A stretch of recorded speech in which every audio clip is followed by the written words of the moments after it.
புதிய ரேஷன் கார்டுக்கு பெறுவோருக்கு ஏகப்பட்ட சலுகை உடனே விண்ணப்பியுங்க. புதிய ரேஷன் கார்டு பெறுவோருக்கு ஏகப்பட்ட சலுகைகள் வழங்கப்படும் நிலையில் விண்ணப்பிக்கும் வழிமுறைகள் குறித்த முழு விளக்கங்களும் கீழே கொடுக்கப்பட்டுள்ளது.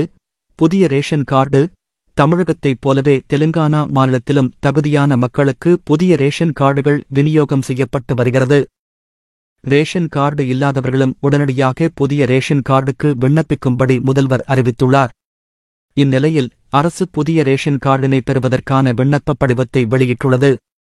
அதாவது குடும்பத் தலைவரின் பெயர், வயது, பாலினம், ஜாதி, பிறந்த தேதி, ஆதார் அட்டை எண், தொலைபேசி எண், தொழில் மற்றும் குடும்ப உறுப்பினர்களின் விவரங்களை விரிவாக பதிவு செய்ய வேண்டும். இதுபோக முகவரி, வீட்டு எண், வார்டு எண், நகராட்சி, மண்டலம் மற்றும் மாவட்டம் ஆகியவற்றையும் நிரப்ப வேண்டும். அடுத்ததாக விண்ணப்ப படிவத்தின் 2ஆம் தாளில் பிரஜாபாலனா ரேஷன் கார்டு விண்ணப்ப ரசீது பெயர் இருக்கும். அதனையும் நிரப்பிய பிறகு அதிகாரிகள் உங்களது விண்ணப்பம் ஆய்வு செய்யப்பட்ட தகுதி இருப்பின் புதிய ரேஷன் கார்டு வழங்கப்படும்.